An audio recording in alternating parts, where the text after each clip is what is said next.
UPPSC RO परीक्षा जो कि 20 सितंबर को होने जा रही है, तो उसमें हिंदी काफ़ी इंपॉर्टेंट है। और हिंदी के सभी प्रश्नों में से 60 प्रश्न होंगे, तो कम से कम आपको 50 प्रश्न तो आना ही चाहिए। क्योंकि अगर आप चाहते हैं कि आपका स्कोर बेटर हो तो हिंदी में बिल्कुल गलती नहीं होनी चाहिए। तो इस वीडियो में हम लोग कुल मिला के 40 प्रश्न होंगे और उसी को करेंगे डिस्कस आज के इस वीडियो में। और ये जो प्रश्न हैं बिल्कुल एग्ज़ाम के लेवल के हैं और बिल्कुल एग्ज़ाम के हिसाब से, यानी कि बिल्कुल जो टॉपिक पूछे जाएंगे उन्हीं टॉपिक पर बेस्ड हैं। तो 40 प्रश्नों की ये जो सीरीज़ है, इसके आधार पर आप ये बिल्कुल पता कर सकते हैं कि आपकी तैयारी कितनी हो गई है। तो 40 प्रश्न हैं, यानी कि 40 अंकों की ये सीरीज होगी और आपको ये बताना है कि कितने प्रश्नों के सही जवाब आप दे सकते हैं। ठीक है, तो आइए शुरू करते हैं। पहला क्वेश्चन देखिए। अब देखिए, कुछ प्रश्नों बहुत ही आसान होंगे आपको, कुछ मॉडरेट लेवल के होंगे, कुछ प्रश्न होंगे जो कि थोड़े से डिफ़िकल्ट हैं। तो बेसिकली जो डिफ़िकल्ट लेवल के क्वेश्चन होते हैं उसमें ही आपको ये पता चलता है कि आपकी तैयारी कितनी है। लाइक पहला क्वेश्चन देखते हैं, आचार का विलोम शब्द क्या है। तो जैसा कि आप लोग जानते हैं, आचार का जो विलोम शब्द होगा तो ये क्या होता है, अनाचार होता है। That is option D. अब देखो यहाँ पर जो अनावेशित दिया गया है, अनावेशित का जो विलोम होता है वो आवेशित होता है। और अनावृष्टि का क्या होता है, अतिवृष्टि। अतिवृष्टि माने बहुत अधिक वर्षा, अनावृष्टि माने बहुत कम वर्षा, सूखा। और इसके बाद क्या आता है, अनावृत। तो अनावृत का मतलब क्या होगा, विलोम, ये होगा आवृत। आवृत माने खुला हुआ, अनावृत माने ढका हुआ। स्वाधीन का विलोम आपको बताना है। आप जानते हैं कि विलोम शब्द लगभग 10 क्वेश्चन आएंगे विलोम शब्द से। आपको बताना है कि स्वाधीन का विलोम क्या है। क्वेश्चन नंबर 2, तो इसका क्या होगा, पराधीन। बहुत ही आसान है। विपरीत अर्थ का विरोध कराने वाले शब्द को क्या कहते हैं, विपरीत अर्थ। तो जानते हैं आप किसको विलोम शब्द कहते हैं, ऑप्शन बी होगा। देखिए, जो क्वेश्चन डिस्कस करने होंगे होंगे बस उसी पर समय देंगे, बाकी तो फटाफट आगे बढ़ेंगे क्योंकि आपका समय भी बहुमूल्य है। और उन्मूलन का विलोम क्या है, उन्मूलन का विलोम क्या होगा। तो देखिए, उन्मूलन का जो विलोम होता है वो रोपण होता है। ठीक है, ऑप्शन सी, रोपण। उत्थान का पतन होता है, उत्कर्ष का अपकर्ष और अवनति का उन्नति से होता है। निषिद्ध शब्द का विलोम क्या होगा, निषिद्ध। तो देखिए, जो निषिद्ध का मतलब होगा विहित। ठीक है, तो ऑप्शन ए, विहित। तो इसके बाद क्या बच रहा है इसमें, संदिग्ध। तो संदिग्ध का विलोम आपको पता ही होगा, असंदिग्ध। अनुपयोगी का उपयोगी हो जाएगा और प्रतिबंधित का स्वीकृत हो जाएगा। नैसर्गिक का विलोम बताइए, नैसर्गिक। नैसर्गिक माने जी, ठीक है, आप समझ गए। नैसर्गिक मतलब जो बाय नेचर बना हुआ हो, जो प्रकृति ने बनाया हो। तो इसका मतलब हो जाएगा यहाँ पर ऑप्शन सी, कृत्रिम हो जाएगा। ठीक है, इसके बाद आ रहा है कि अल्पज्ञ का विलोम क्या होगा, अल्पज्ञ। अल्पज्ञ का विलोम बहुज्ञ होगा, ये भी आप जानते होंगे, ऑप्शन सी। देखिए, जो प्रश्न मैं यहाँ पर रख रहा हूँ उसका उत्तर आप लोग गेस कीजिए और इससे आपको पता चल जाएगा कि आपकी तैयारी का लेवल क्या है। क्रिस का विलोम क्या होगा, क्रिस। तो क्रिस मतलब क्या होता है, दुबला पतला। तो मतलब हुष्ट पुष्ट हो जाएगा, ऑप्शन डी। उदय का विलोम क्या होगा, अस्त होगा, ऑप्शन डी। अनिवार्य का विपरीतार्थक शब्द, यानी कि अनिवार्य का विलोम क्या होगा। भाई, कोई चीज़ अनिवार्य है मतलब उसका विलोम होगा ऐच्छिक है, करो या ना करो। तो ऑप्शन डी इसका सही जवाब होगा, ऐच्छिक। जलीय का विशेष रूप क्या होगा। अब देखो, जो विशेष से होता है, विशेष से क्या होता है, जो संज्ञा होती है। लाइक एज अगर मैं यहाँ पर लिखूँ लाल कमल, लाल कमल, तो लाल क्या है, ये विशेषण है और ये विशेषता बता रहा है कमल की। तो कमल क्या हो गया, विशेष से हो गया। तो जलीय, जलीय का विशेष रूप क्या होगा, जल होगा। जल क्या है, एक संज्ञा है। एक्चुअली में आपको इसे संज्ञा में बदलना है। ठीक है, जलीय क्या होगा, यह विशेषण होगा, जल क्या होगा, संज्ञा होगा। निशा का विशेषण रूप, निशा का विशेषण रूप आपको बताना है। तो जैसा कि आप लोग जानते हैं, निशाचर मत कहना, निषेध भी मत करना। ये क्या बन जाएगा आपका, देखो यहाँ पर एग्जैक्टली बनेगा नैस। ठीक है, नैस। और विशेषण शब्द जिस संज्ञा सर्वनाम की विशेषता बतलाते हैं उसे क्या कहते हैं। विशेषण शब्द जिस संज्ञा या सर्वनाम की विशेषता बतलाते हैं उसे क्या कहते हैं। तो ऑलरेडी मैं आपको बता चुका हूँ इसके बारे में। क्वेश्चन नंबर 13 उसे कहेंगे विशेष्य, ऑप्शन बी। और वह नौकर नहीं आया में वह क्या है। तो वह मतलब यह एक प्रोनाउन है, यानी कि सार्वनामिक विशेषण। तो सार्वनामिक विशेषण दैट इज ऑप्शन सी। ठीक है, फटाफट कर रहे हैं। और मुझे पता है कि कुछ प्रश्न बहुत ही आसान हैं जो लोग पढ़ रहे हैं, और जो लोग नहीं पढ़ रहे हैं उनके लिए तो डिफ़िकल्ट होगा ही होगा, क्योंकि हिंदी में मैं देख रहा हूँ कि लोग बहुत ही अनकंफर्टेबल हैं आजकल। बच्चे जो हैं वो हिंदी में फेल हो रहे हैं, बहुत ही दुखद बात है। मनुष्य कितना धन देगा और याचक कितना लेंगे, वाक्य में कितना शब्द में कौन सा विशेषण है? ये देखो, थोड़ा सा क्वेश्चन है, आपको बताना है कि मनुष्य कितना धन देगा और याचक कितना लेंगे। तो कितना शब्द में कौन सा विशेषण है? ऑब्वियस है, विकल्प नहीं जाएंगे, आपको यहीं भी बता देता हूँ। इसका जो सही जवाब बनेगा वो क्या बनेगा? ये परिमाण से संबंधित है ना, तो ये हो जाएगा परिमाणवाचक विशेषण। ठीक है, परिमाणवाचक विशेषण। तो ये हो गए 15 प्रश्न, और इसमें जो सही जवाब है वो भी देख लेते हैं। परिमाण होगा इसमें, हाँ, ऑप्शन ए। चलो हम लोग आगे बढ़ रहे हैं। निम्नलिखित, अच्छा इसका ए हो गया। निम्नलिखित में कौन सा शब्द गुणवाचक विशेषण नहीं है?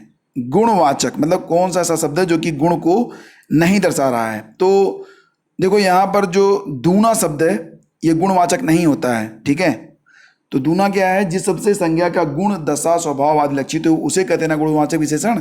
तो भला, ताजा, नुकीला ये गुणवाचक है, लेकिन दूना का मतलब क्या है? ये परिमाणवाचक हो गया।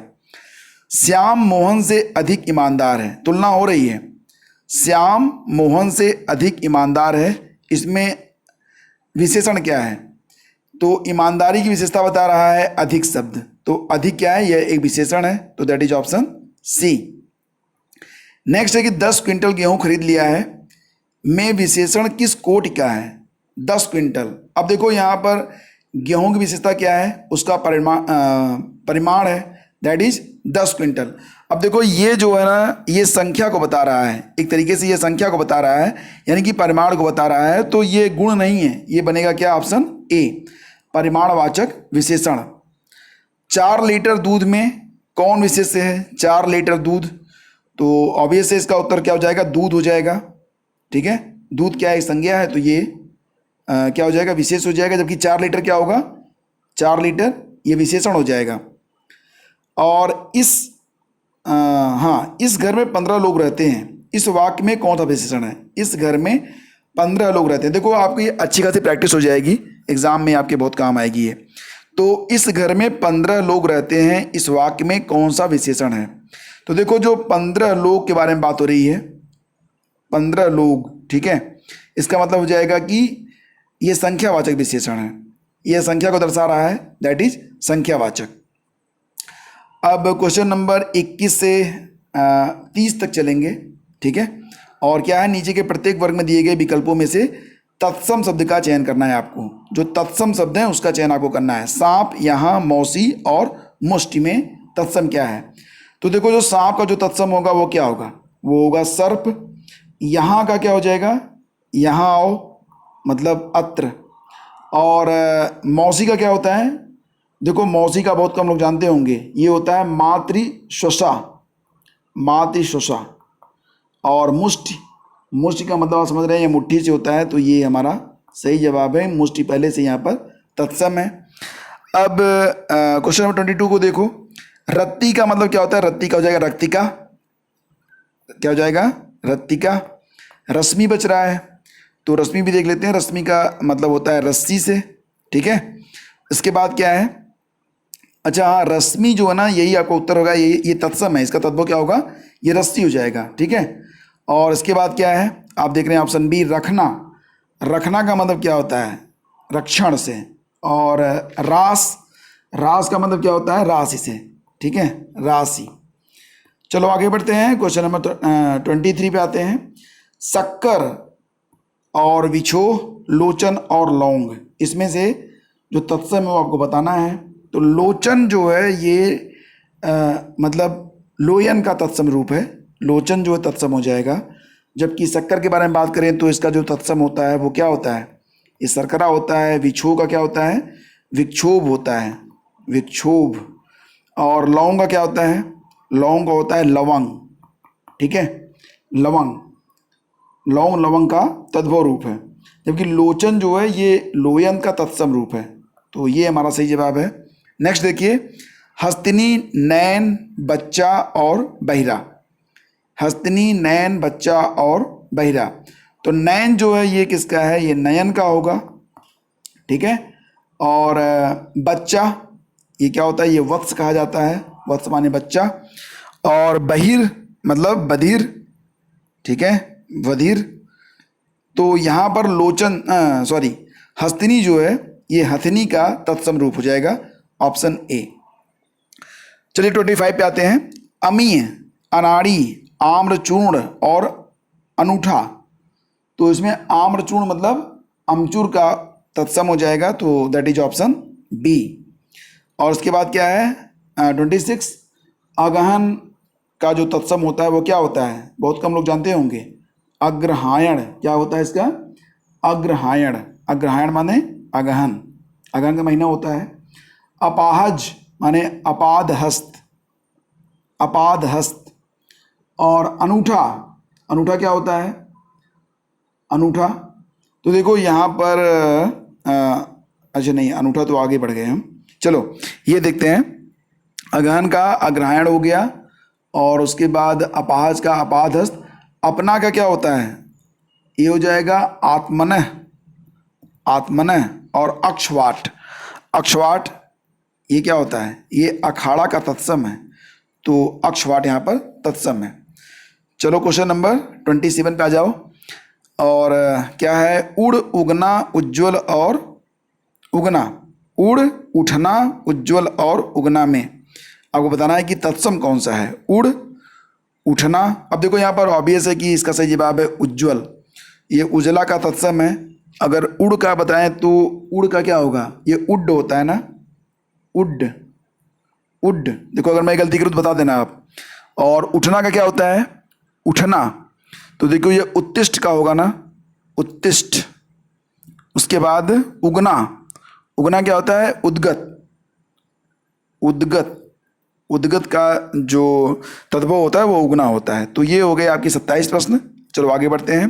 नीचे के प्रत्येक वर्ग में दिए गए विकल्पों में से तद्भव शब्द का चयन कीजिए। तो दिए गए विकल्पों में से तद्भव शब्द का चयन करना है आपको। 28 पे आ जाइए। अब देखो जो तद्भव है वो आपको बताना है, ठीक है। तो अंध्र जो है या आंत का होता है, अंध्र माने आंत। और अंध, अंध क्या है, अंधा। और एकल ये अकेला का होता है। तो इसमें अंगूठा जो है वो तद्भव है। तो अंगूठा का जो अंगुष्ठ होता है ना, अंगुष्ठ। तो 28 का सही जवाब बनेगा अंगुष्ठ। कैसे लगते हैं इसे, अंगुष्ठ, ठीक है। अब 29 पे आ जाओ। अग्रहायण अगहन का होता है 29, ये तो मैंने बता दिया था आपको। और इसके बाद है अक्षोट। अक्षोट क्या है, आप जानते होंगे, अखरोट। अखरोट का तत्सम है अक्षोट। इसके बाद क्या है, आकड़न मतलब अकड़ना, अकड़ना का तत्सम रूप है आकड़न। और अटारी जो है ये अटारिका का तद्भव रूप है। तो अटारी जो है ये तद्भव है। 30 पे आ जाओ। आत्मनः माने अपना का। उसके बाद क्या है, अंगरक्षक, ये भी जो है समझ रहे हैं, अंगरखा। और अकार्य ये अकाज का तत्सम है। तो ऑप्शन डी हमारा सही जवाब है। और इसके बाद चलिए आगे बढ़ते हैं। क्वेश्चन नंबर नेक्स्ट, कुल मिला के 40 प्रश्न होंगे, मैंने आपको बता दिया था शुरू में ही।